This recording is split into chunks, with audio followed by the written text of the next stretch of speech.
Así inicia Es Noticia, Noticia en Profundidad. Un placer estar con ustedes. Soy Tatiana Pérez y les saludo desde nuestra sede central en Caracas, en Venezuela. A partir de este momento, en la próxima hora, tenemos dos temas que son noticia. El primero con dos aristas, el segundo es México. Me adelanto un poco, lo llevamos en titulares. Aquí están. En noticia, Brasil y la primera arista, Francia amenaza con bloquear el acuerdo entre la Unión Europea y Mercosur ante la inoperancia del presidente Bolsonaro sobre los incontrolables incendios en la Amazonía. Esa tragedia ambiental es una crisis internacional, como lo plantea el gobierno francés. Vamos a analizarlo de inmediato en noticia. Tenemos una segunda arista de Brasil. Vamos a irnos atrás 20 días. Revisamos dónde, cómo, cuándo, por qué iniciaron las incontenibles llamas que pasan la frontera de Brasil, llegan a Bolivia y llegan a Paraguay. Incluso ya generan alerta de fuertes vientos y de humo, particularmente en Argentina. Vamos a revisar esa situación. Y tenemos un tercer tema que es realmente una segunda situación distinta a la de Brasil, es en México. Este no es un tercer país seguro para migrantes como Guatemala. El gobierno de Andrés Manuel López Obrador le sale así al paso a presiones del gobierno de Estados Unidos para que lo acepte. Entre tanto, lo vemos desde la Casa Blanca, nuevas reglas antimigrantes generan más rechazo y más movilización. En Noticia que así comienza, tenemos el análisis. Bienvenidos, bienvenidas.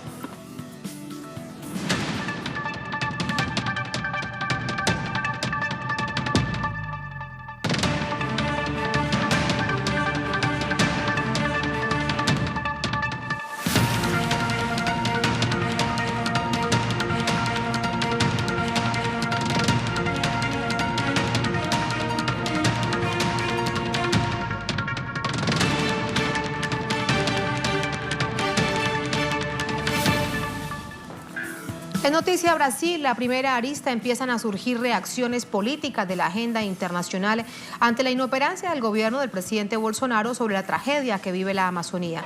Frente a las embajadas de Brasil en diversas partes del mundo, organizaciones sociales han reclamado la protección de ese territorio. El mundo político responde ante los incendios que consumen la selva amazónica. El primer ministro de Irlanda amenazó con votar contra el acuerdo comercial entre la Unión Europea y el Mercosur si Brasil no cumple sus compromisos medioambientales. Tal acuerdo fue negociado durante casi 2 décadas y se consolidó en julio de este año. Sin embargo, los países del bloque deben aún aprobar el texto para permitir su entrada en vigor, que deberá contar con la aprobación de la Eurocámara. En la misma línea de rechazo a las políticas del gobierno de Brasil, Finlandia propuso a la Unión Europea estudiar la posibilidad de prohibir las importaciones de carne vacuna del país suramericano. La víspera, el presidente francés Emmanuel Macron citó a los países que conforman el G7 a una reunión urgente para abordar el tema. Lo mismo pidió la canciller alemana Angela Merkel. Los miembros del bloque anunciaron que preparan una respuesta concreta a la situación en la Amazonía. Otros jefes de Estado y organismos internacionales se han pronunciado para exigir al gobierno de Brasil accionar a favor del ambiente y los pueblos indígenas que ocupan esos territorios. Además, organizaciones sociales y activistas protagonizaron una jornada mundial de protesta por la protección de la Amazonía frente a la sede diplomática de Brasil en cada país. Entre ellos, el propio Brasil, Colombia, Ecuador, España, Francia y Reino Unido. Luego de 20 días de incendios y ante las presiones internacionales, Bolsonaro ordenó el despliegue del ejército en las regiones afectadas y pidió a sus ministros tomar las medidas necesarias para contener los incendios. El presidente había ignorado el tema hasta esta semana, luego le restó importancia achacando los incendios a la sequía y finalmente culpó a las ONGs ambientalistas por supuestamente querer afectar a su gestión. Las políticas de Bolsonaro en pro del negocio extractivista y la agroindustria han significado la destrucción de la Amazonía. Según datos del Instituto Nacional de Investigaciones Espaciales, la deforestación ha crecido un 278% este año y hasta el 19 de agosto se produjeron 72.843 incendios. Por divulgar estas cifras, Bolsonaro despidió al director del INPE.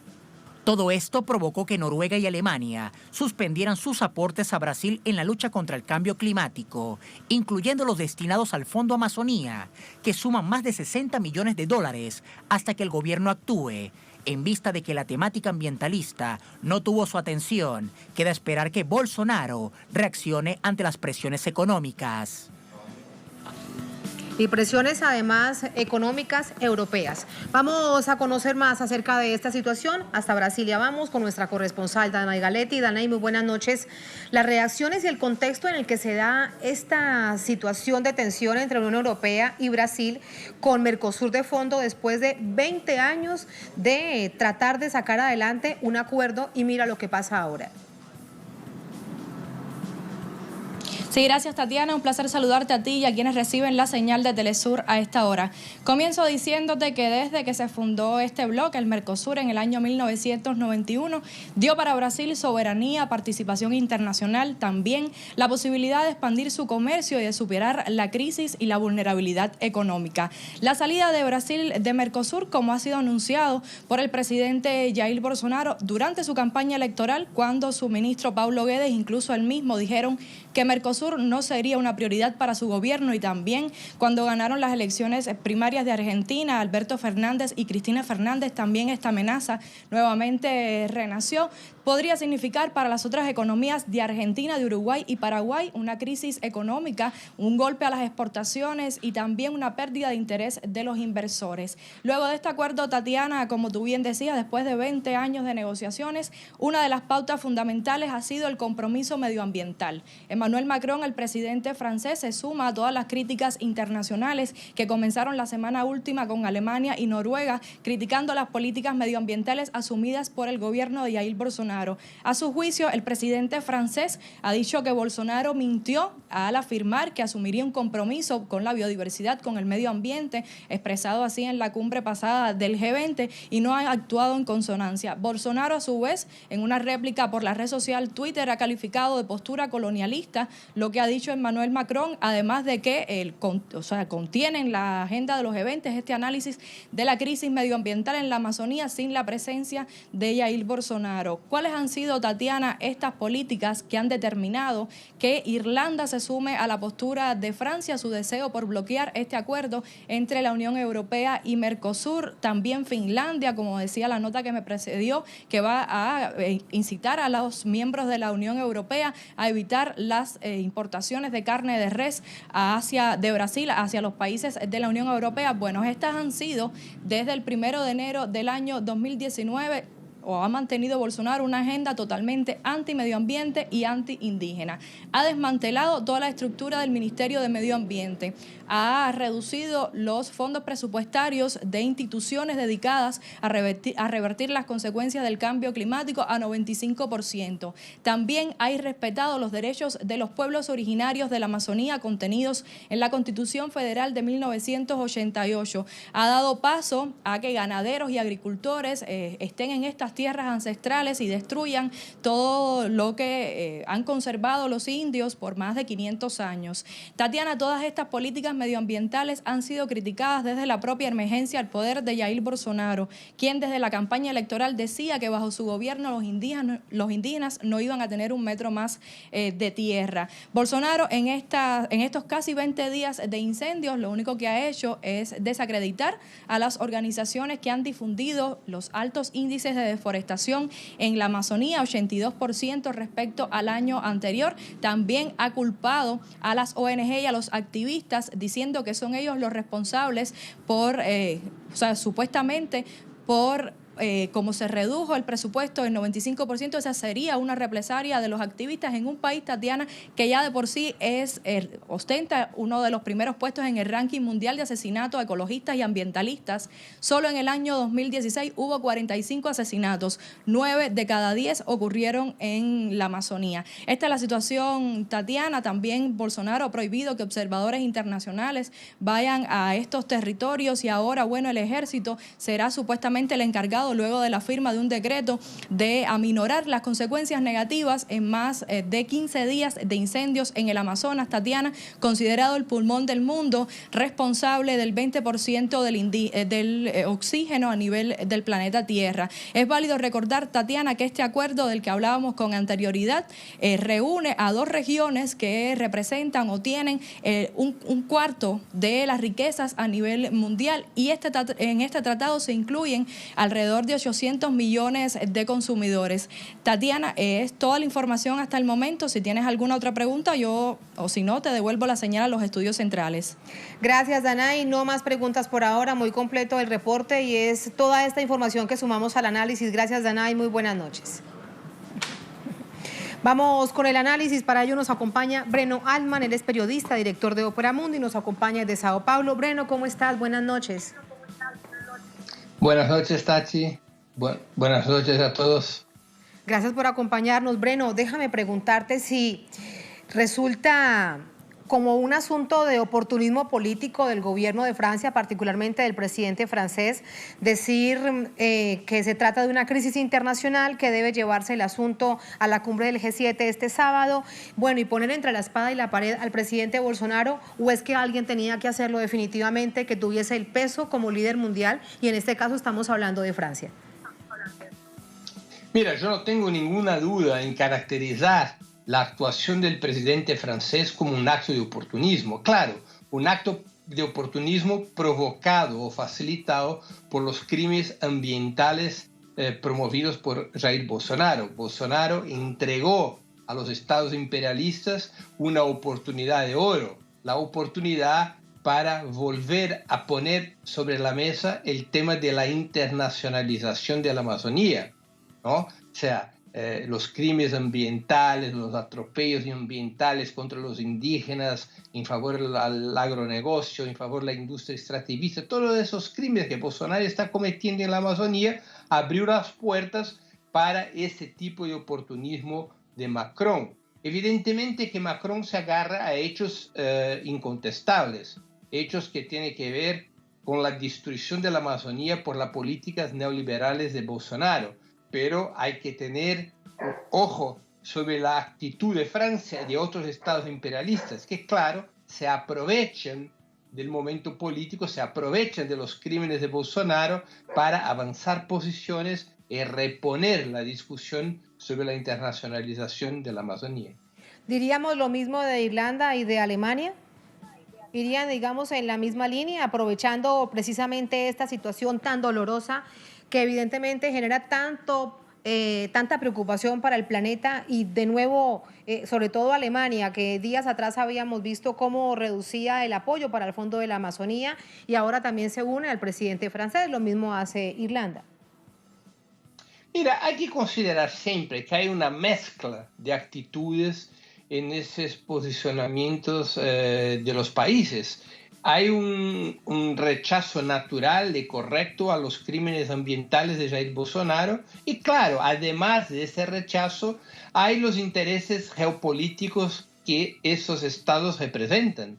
No hay una sola explicación, una sola razón por la actitud que asume Francia o Alemania o Irlanda o Finlandia. Claro que los estados con características imperialistas, como es el caso de Francia, más que todos en estos que citamos, hay por detrás siempre una estrategia sobre cómo poner sus manos y asumir el control de la Amazonía.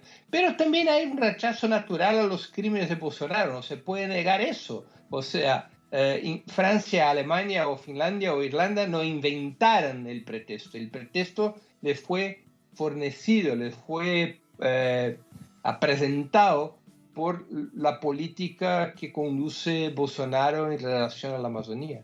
Y el asunto de fondo durante esta jornada es si tambalea o no, qué tanto la amenaza del presidente francés de bloquear el acuerdo Unión Europea-Mercosur se convierta en una realidad. ¿Qué opinas de eso? Mira, claro, eso es una presión importante. Además, hay que resaltar que lo único de bueno que tiene ese acuerdo para Brasil, ese acuerdo entre Unión Europea y Mercosur, el único de bueno es el compromiso medioambiental. Todo el demás en ese acuerdo es un acuerdo favorable a los estados imperialistas de Europa y desfavorables a Brasil, en especial porque mantiene el Mercosur, particularmente su país más industrializado, que es el caso de Brasil, como un país que proveedor de productos extractivistas y agrícolas e importador de productos industriales, o sea, el viejo esquema neocolonial. De eso se trata el acuerdo Mercosur-Unión Europea. El único bueno que tiene ese acuerdo es que para abrir espacios, para abrir mercados para los productos agrícolas extractivistas en Brasil, hay un conjunto de exigencias sobre la preservación del medio ambiente, en especial sobre la preservación del medio ambiente en la Amazonía. Entonces, esa presión de Francia y otros países, Alemania, sobre el tema medioambiental, poniendo en riesgo el acuerdo Unión Europea-Mercosur por cuenta de las violaciones de los compromisos medioambientales, es una presión que de hecho pone bajo malas condiciones el gobierno Jair Bolsonaro, introduce un tema que le obliga a reaccionar sobre el tema Amazonía, porque el agronegocio en Brasil, el agrobusiness acá en Brasil, los grandes productores agrícolas, que finalmente son parcialmente los responsables por el incendio de la Amazonía, porque son los responsables por el deflorestamiento de la región, ese sector se queda, claro, en una situación muy constrangedora si se rompe el acuerdo Unión Europea-Mercosur. Por tanto, esa presión de Francia, Alemania y otros países de romper el acuerdo, si Bolsonaro no vuelve a cumplir el compromiso medioambiental, yo estoy seguro que va a tener algún resultado en términos de la actitud del gobierno Bolsonaro sobre el tema de la Amazonía. Porque fíjate que la respuesta del presidente Bolsonaro es decir que hay una mentalidad colonialista del gobierno francés. Y bueno, llama mucho la atención de quién lo dice después de ver toda su política, ¿no? En tan pocos meses hemos visto la mentalidad colonialista del presidente Bolsonaro, así que realmente resulta bastante paradójico. Claro, es que es un tema, es un escenario ese entre Jair Bolsonaro y Macron, por ejemplo, donde no hay buenos tipos, solamente hay malos tipos. O sea, hay un tipo que cometió crímenes en la Amazonía y hay otro tipo que quiere sacar provecho de esos crímenes que Bolsonaro cometió para avanzar en sus posiciones imperialistas sobre la Amazonía. O sea, los dos son los malos tipos, los dos tienen una posición que no interesa a los pueblos de Latinoamérica y que no interesa a Brasil. Los dos tienen una posición fundamentalmente contra el pueblo, contra la soberanía, contra los intereses conjuntos de Latinoamérica. Bolsonaro, por representar las élites más retrasadas, los sectores latifundiarios, los sectores agrarios que quieren expandir sus fronteras de todas las formas, lo mismo sobre los sectores extractivistas, y Macron representa los clásicos intereses imperialistas de Francia. Los dos son los villanos de esa historia, ninguno de ellos es el héroe. Así que para cualquiera de los dos está bien decir que tiene mentalidad colonialista y no nos debe sorprender. Me queda algo por preguntarte, que también es paradójico, que sea desde Europa que se ponga de nuevo, te reitero, entre la espada y la pared al presidente Bolsonaro y no desde una actitud de integración o de denuncia o de postura clara desde países de América Latina que directamente se ven afectados, no a miles de kilómetros como Europa, sino directamente América Latina y sus pueblos lo están sufriendo. De la UNASUR evidentemente está quebrada, pero incluso pensamos aquello que se inventaron los presidentes de Chile y de Colombia, por ejemplo, como Prosur. Nadie se pronuncia con respecto a ello. Claro, hay que resaltar positivamente la actitud de Venezuela, que inmediatamente ofreció apoyo a Brasil a pesar de las grandes divergencias políticas y de las agresiones de Bolsonaro a Venezuela. Venezuela fue el primer país a ofrecer la ayuda que fuera posible para contener el incendio en la Amazonía. En otros momentos, cuando la UNASUR tenía la fuerza, como se pasó en el periodo en que estaba el PT, en que estaba el kirchnerismo, en que estaba el chavismo en Venezuela, en que tuvo, digamos, una capacidad organizativa efectiva, bueno, UNASUR tenía condiciones de reaccionar colectivamente al tema de la Amazonía. La destrucción de la UNASUR por las fuerzas conservadoras que genera ese cuadro, un bajo nivel de reacción en Latinoamérica, salvo, repito, en la excepción de Venezuela y de Bolivia, un bajo nivel de reacción sobre un tema regional de gran importancia, porque la Amazonía no es brasileña. Brasil tiene una parte importante, la parte más grande de la Amazonía, pero la Amazonía es una región que transversaliza a los países de nuestro subcontinente. Era el momento de afirmación, de integración y soberanía de Latinoamérica bajo esas circunstancias de los incendios en la Amazonía,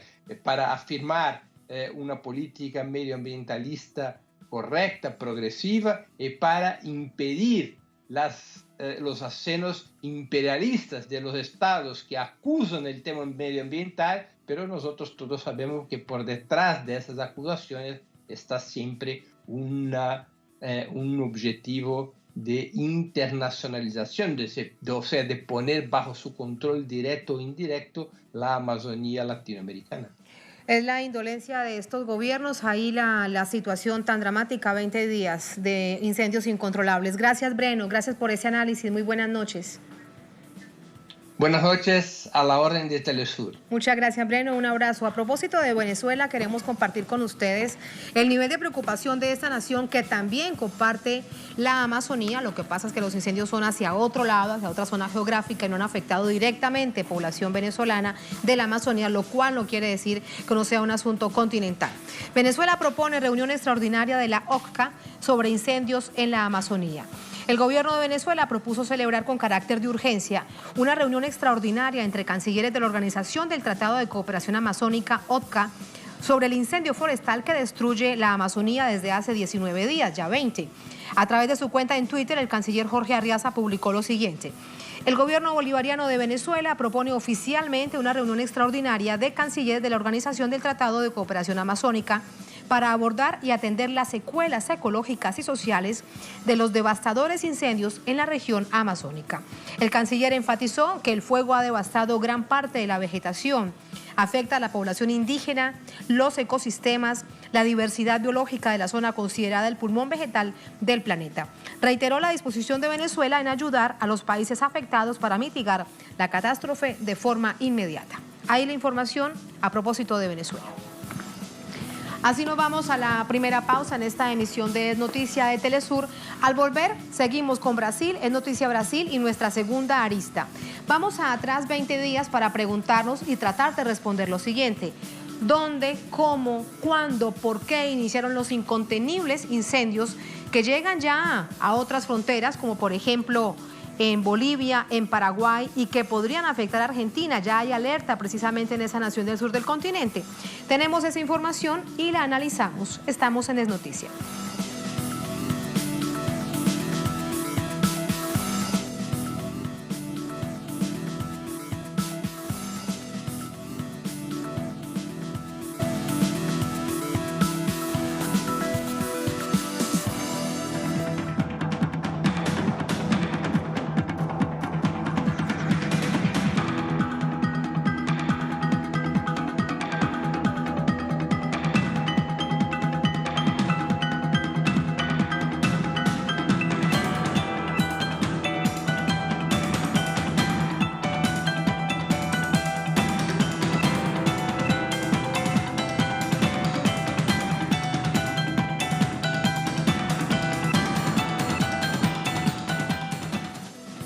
Es Noticia Brasil. Hasta la fecha, numerosas son las interrogantes que han surgido desde que se originó el incendio de tal magnitud forestal en la Amazonía.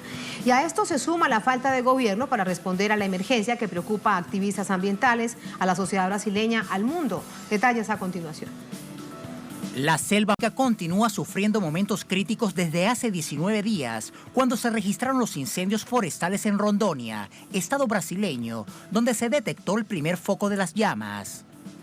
La emergencia ambiental ha desencadenado numerosas hipótesis sobre su origen. Sin embargo, expertos explican que el aumento desmesurado de la deforestación podría ser la principal causa, contrario a la tesis que intenta imponer Jair Bolsonaro, quien acusó a las organizaciones no gubernamentales de estar detrás de los incendios. Es de fundamental importancia porque estamos viviendo un momento muy crítico en Brasil. de un retroceso de este nuevo gobierno fascista que tiene una posición de destruir todas las políticas ambientales que fueron construidas en años en el país.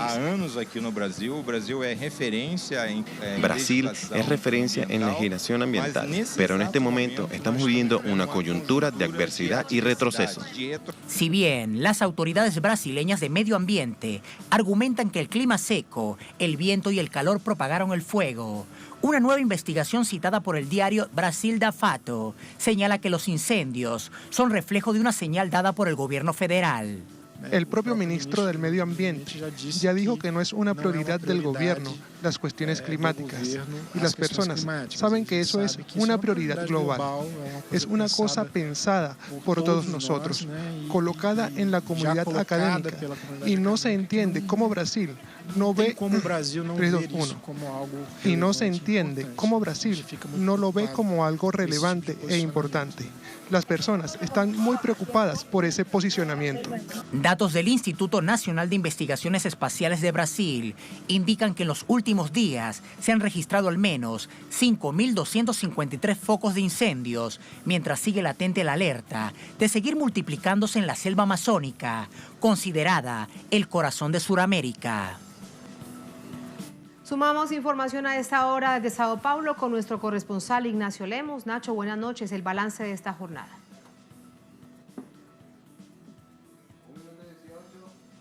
Saludos, estudios. Después de presión internacional por parte de países de la Unión Europea que amenazaron con salir del acuerdo de libre comercio entre la Unión Europea y el Mercosur, el presidente Jair Bolsonaro, tras 19 días de una gran ola de incendios en la Amazonia brasileña, ha determinado, a partir de un decreto de garantía de ley y orden, el uso de las Fuerzas Armadas en las regiones donde se están dando los incendios. Jair Bolsonaro, en principio, había invertido la responsabilidad, había culpado a los organismos no gubernamentales y ambientalistas por los incendios que justamente favorecen a los sectores del agronegocio que quieren avanzar sobre las reservas ambientales en Brasil, extendiendo la frontera agrícola, también minera y maderera sobre las regiones de la Amazonia. Esta es la primera medida de Jair Bolsonaro que se ha manifestado en un hecho inusual a través de cadena nacional para todo el país, mostrando la preocupación que tiene en este momento el gobierno brasileño por las inmensas movilizaciones que hoy se dieron en las principales ciudades del país y además por la presión internacional sobre lo que está ocurriendo en la Amazonia, el pulmón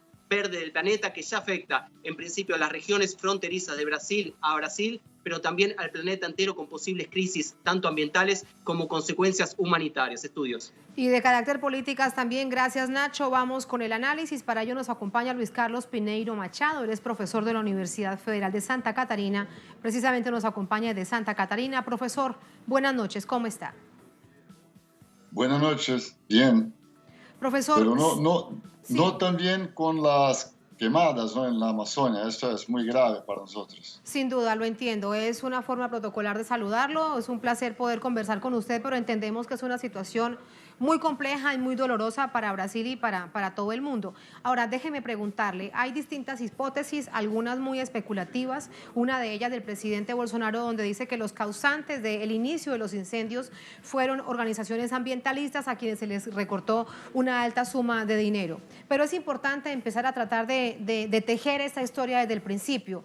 ¿Cuál es la hipótesis que más se acerca a la realidad? ¿Cómo y quién es el responsable del inicio de esos incendios? Bueno, primero hay un clima, el clima de la región, en que en esta época del año está más seco, por tanto hay más quemadas. Sin embargo, hay también una cantidad de quemadas este año superior a los otros años. Esto puede ser consecuencia del desmatamiento, porque hay un estudio hecho por el Instituto Ambiental de Amazonia, donde se muestra que los municipios que tienen más desmatamiento son los municipios donde hay más fuego. Así que hay una relación directa entre el desmatamiento, que está en este año siendo incluso estimulado por el gobierno federal, que ha parado o disminuido bastante la fiscalización y ha sacado poder del Instituto Brasileño del Medio Ambiente para fiscalizar. Esto, en consecuencia, ha habido más desmatamiento, junto con el desmatamiento, más quemadas. Así que yo pienso que esta es la causa fundamental que ha provocado un aumento de las quemadas en la región. Es decir, una causa fundamental es la deforestación. A esto yo le sumaría entonces las normas que se flexibilizan en torno a avanzar aún más en las zonas protegidas. ¿Eso qué tanto ha afectado? Exactamente. Esto es, a mi juicio, la causa principal. Y no hay ninguna base para la acusación de que las organizaciones no gubernamentales tengan alguna cosa a ver con esto. Esto es una tontería, una más tontería que lamentablemente nuestro presidente dice todos los días.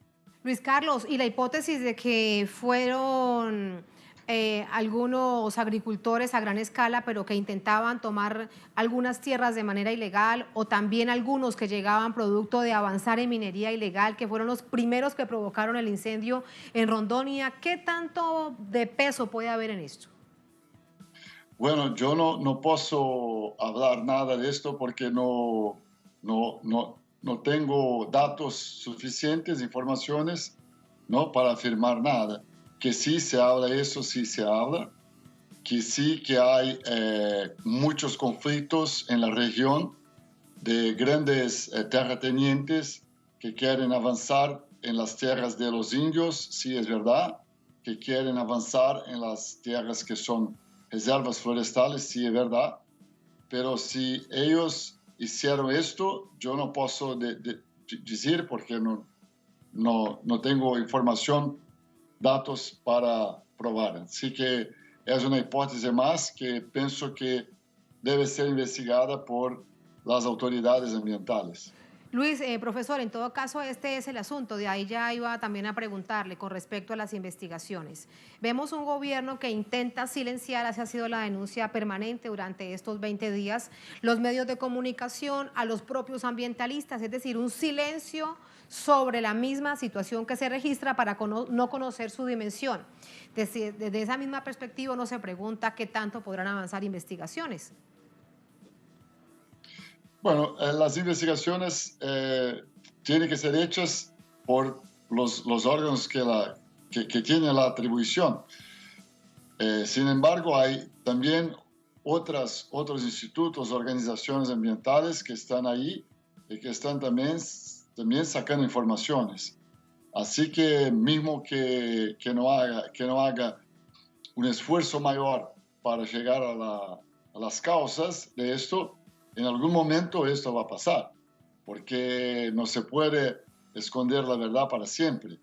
Así que esto va a aparecer, porque hay muchos intereses en esto de toda la gente del mundo por la salud del planeta, ¿no?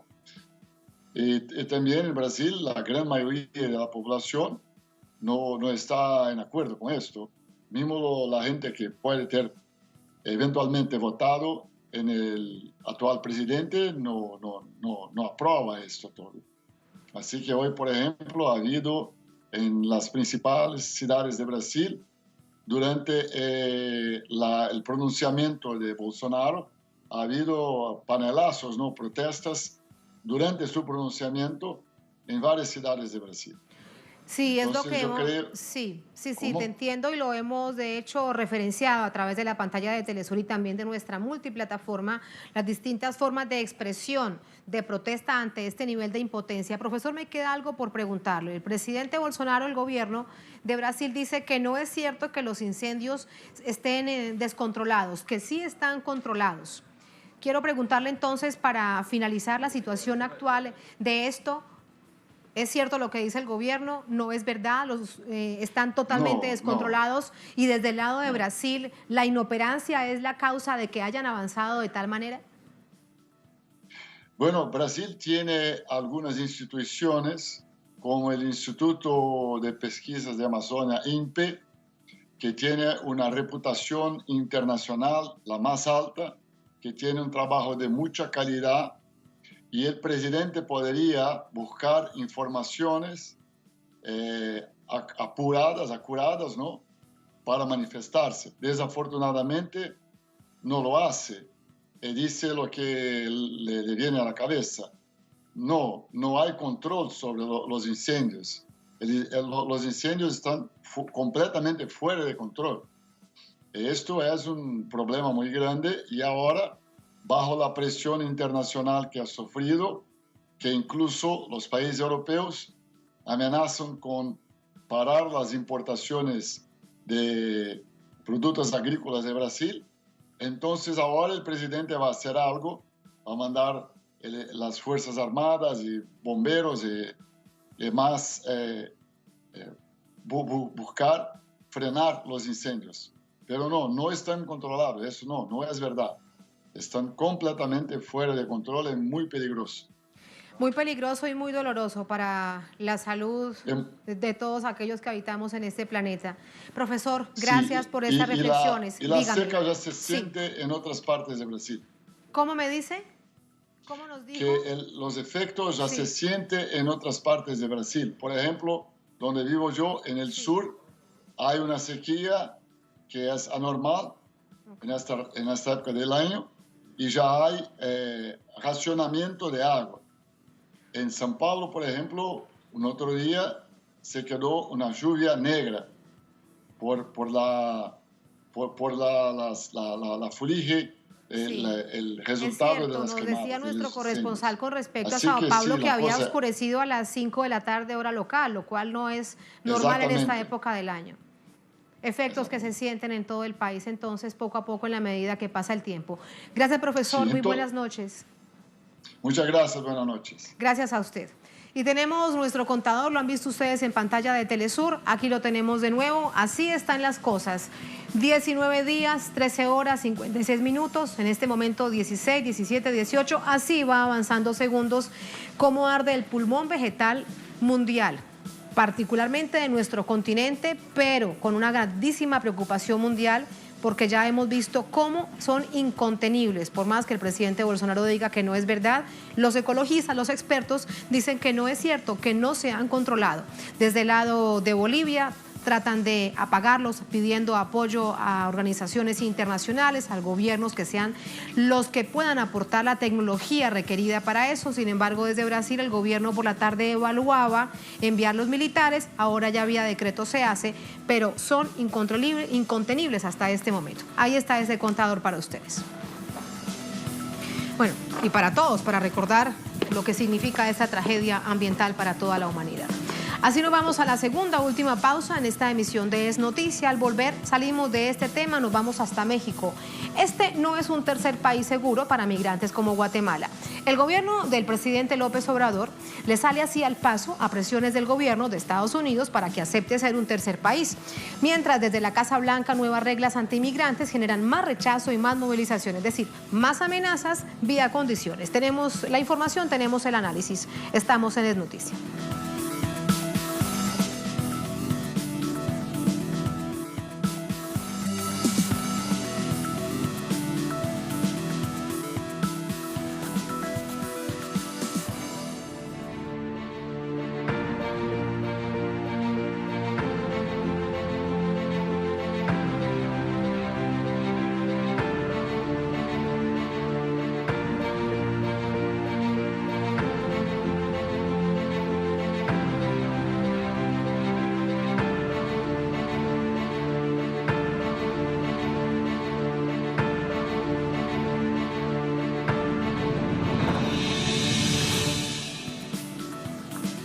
En Noticia México, el gobierno de este país rechaza el intento de Estados Unidos de imponerle que se convierta en un tercer país seguro para migrantes.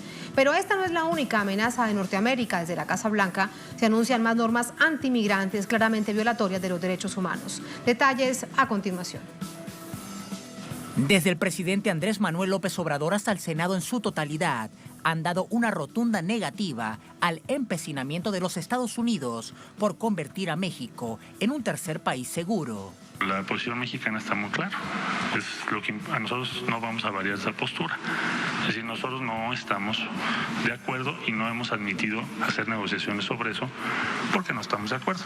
La medida ha sido señalada de injusta y arbitraria por el propio presidente mexicano, reflejo de una clara manipulación del gobierno de los Estados Unidos, luego de firmar el pasado mes de julio un acuerdo que cancelaba los impuestos arancelarios que amenazaban la economía mexicana. Acción que exigía a cambio reforzar los operativos policiales en las fronteras mexicanas para regular el flujo migratorio.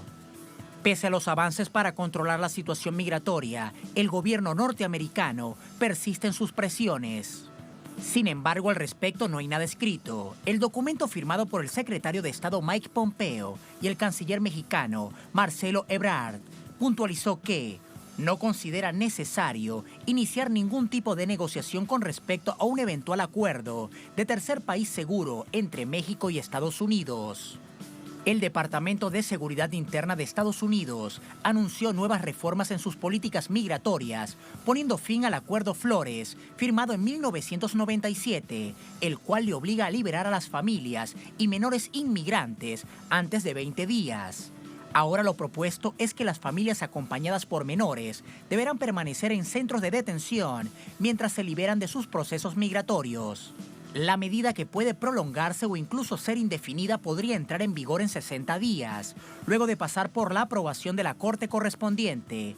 Internamente, desde el Senado lo han dicho, la crueldad de la administración Trump no tiene límite.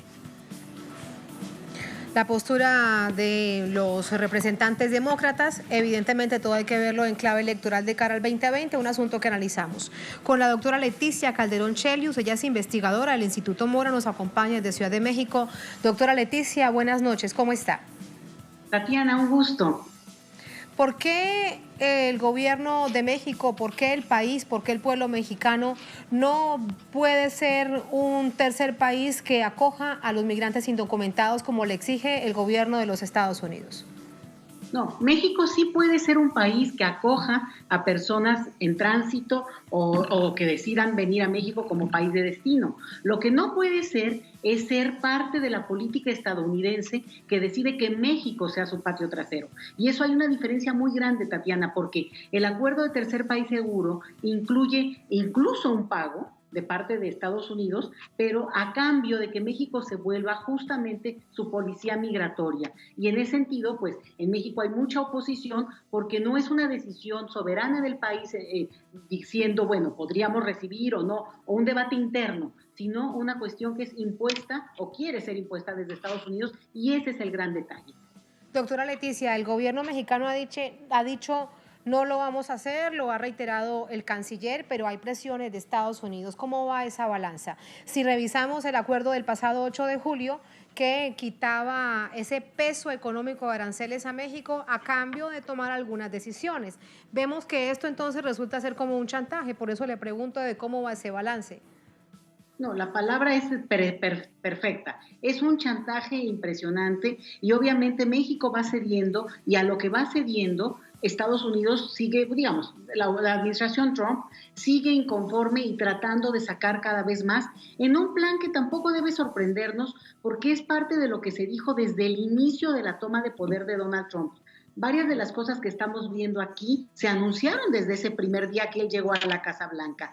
Entonces, a lo mejor lo que también sorprende es, digamos, la virulencia y la manera como él ha mantenido el tono, o sea, que no lo bajó respecto a su campaña, y ahora, ya metido en otra nueva campaña, pues obviamente tenemos este tipo de presiones. Es cierto que en México hay una resistencia importante, el mismo canciller ha declarado ya de manera muy fuerte que no va a aceptar en México ser tercer país seguro en esta condición de presión estadounidense, pero también hay que decir que acá empezaron a moverse olas muy fuertes porque el mismo Senado tuvo que salir en pleno, digamos, hubo un acuerdo interno aquí en el Senado mexicano para exigir que la Cancillería bajo ningún principio fuera a firmar nada que, aunque no se diga tercer país seguro, pueda ser una forma de, digamos, parecida a esto. Entonces, la presión no ha bajado y la presión está ahí, porque además sabemos muy bien que Donald Trump puede anunciar algo cualquier día o mañana mismo, ¿no? Exactamente, porque todo esto, como decía antes de conversar con usted, hay que verlo en clave electoral, que ese es parte de su nicho del electorado. Pero eso es una pregunta que va un poco más adelante. Antes de eso, quiero quedarme en el asunto interno de México. Hubo críticas después de la reunión entre el gobierno de México y de Estados Unidos, porque parte de las aceptaciones del gobierno de México parecían que se iba a convertir en un tercer país. Así que esto se quedó solo en la controversia. Hasta ahora no hay nada que lo parezca. ¿Cómo, si lo llevamos como un ejemplo con respecto a la negociación de Estados Unidos-Guatemala? Sí, hay una discusión muy fuerte en el país porque algunos grupos que han apoyado mucho el proceso migratorio durante largo tiempo, pues se quejan de la dureza de la política de tránsito por México en este momento, en un discurso que esperábamos diferente. Entonces, frente a esta contradicción, hay una discusión profunda que efectivamente, se vuelve mucho más dura cuando Guatemala acepta y avanza en esta cuestión de firmar para ser un tercer país seguro respecto a los otros países de América Latina, porque lo que implicaría es que México sería el último filtro de este tránsito migratorio. Entonces, sí hay un debate fuerte, pero también hay que decir que en términos de opinión pública, Tatiana, el tema migratorio se ha visto, digamos, como segundo en función de, por ejemplo, el tema de aranceles. Lo que vimos en las encuestas, y fue muy interesante también, es que este tema migratorio le da muy pocos puntos de apoyo, digamos, de simpatía al gobierno mexicano, y en cambio apostar por la cuestión, digamos, económica, no dejar que nos chantajeen por ese lado demasiado, ¿no? Para decirlo de alguna manera, es más favorable en términos de opinión pública para la presidencia. Entonces, claramente lo que tenemos es que también el propio gobierno mexicano decidió apostar por lo que es menos costoso políticamente, y desafortunadamente, te lo digo, el tema migratorio ha sido el que menos han decidido defender en un sentido. Imagínese, y ahora si pasamos la frontera, déjeme preguntarle con respecto a los últimos anuncios del gobierno de Donald Trump, particularmente del presidente Trump. Dice, por ejemplo, la víspera que están evaluando desde todo su staff que los niños de migrantes indocumentados nacidos en Estados Unidos no pueden tener la nacionalidad porque esto resulta ser muy fácil y que entonces se pasa rápidamente la frontera, acusando de nuevo a México que van a tener sus bebecitos del lado estadounidense y ya van a tener nacionalidad, y que eso no puede ser así. ¿A qué obedece este discurso que cada vez sube más de tono? Bueno, esto se ha venido discutiendo desde hace mucho tiempo. Tampoco tenemos que sorprendernos en el sentido de que la derecha estadounidense ha mantenido este tipo de propuestas desde hace varias décadas, Tatiana. Lo que es impresionante es que ahora por fin llegaron con un presidente que tiene esa forma tan brutal de decir las cosas, pero que no se nos olvide que Ted Cruz, en la parte tejana, que hay una población mexicana tan importante, intentó por varias formas pasar esta medida, que es ir, y por eso es importante, es una enmienda, la enmienda 14 en Estados Unidos, que es, sagrada, como suelen ser esas enmiendas de esa Constitución estadounidense para ellos, porque realmente lo que hizo es que avanzó en términos de una igualdad para reconocer minorías que estaban excluidas de la ciudadanía en ese país desde el siglo XIX. Pero desde entonces también ha habido movimientos y grupos que han tratado de tirarla y negar derechos ciudadanos, y la ciudadanía específicamente,